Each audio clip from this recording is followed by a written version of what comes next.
Hi, this is Maddie Winship bringing you the December 2020 multifamily market insights. Nationally, rents declined by 0.8% on a year-over-year basis in December. This is the seventh consecutive month of declining national rents that we've seen in 2020. On the employment side, due to the surge in coronavirus cases that we've seen occur in the last few months, the economy lost 140,000 jobs in December, which put an end to the 7-month streak of job gains that we've seen occur since May. But the unemployment rate remained unchanged at 6.7%. Occupancy has remained relatively stable throughout the pandemic, coming in at 94.6% in November, which is unchanged from October. Looking at the top 5 markets for rent growth, the Inland Empire and Sacramento are clear winners in 2020, with rent growth coming in well above their 2019 levels. Both of these markets are benefiting from a mass exodus out of San Francisco and Los Angeles. Just taking a step back and looking at the other top 5 markets for rent growth in 2020, these are all located in warm weather climates. You can see that seasonality continues to be a factor.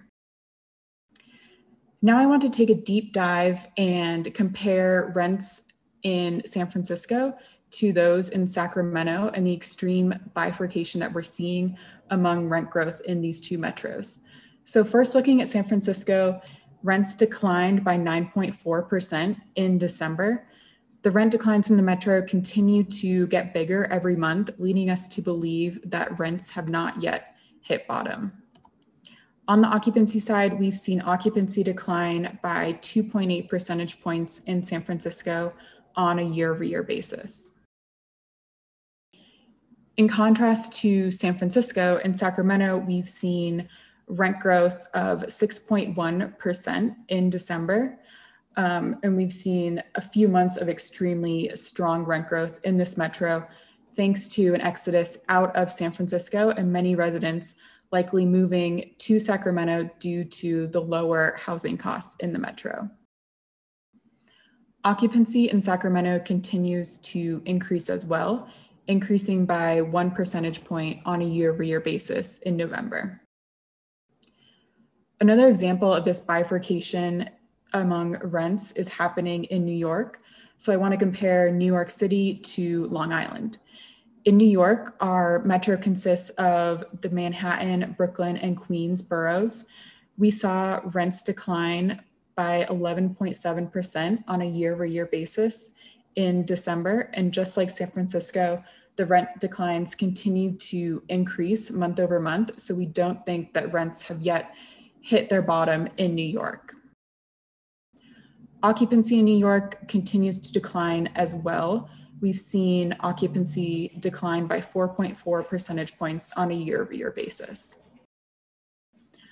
Comparing New York to Long Island is definitely in a better position. In December, we saw rents increase by 3.8% on a year-over-year basis. And this is just one example of a neighboring metro to New York City. There are a lot of other neighboring metros that are doing well. So a place like White Plains, Northern New Jersey are also seeing an increase in year-over-year rent growth. On the occupancy side, Long Island occupancy declined slightly in the summer, but has since bounced back and now sits at 97.1%, or a 0.2 percentage point increase on a year-over-year basis.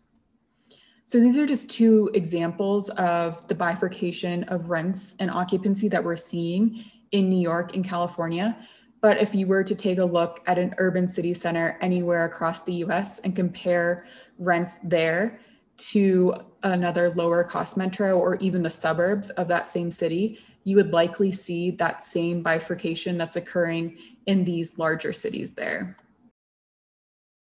Thank you all for listening to the presentation today. If you have any questions, we would love to hear from you, so feel free to leave a comment.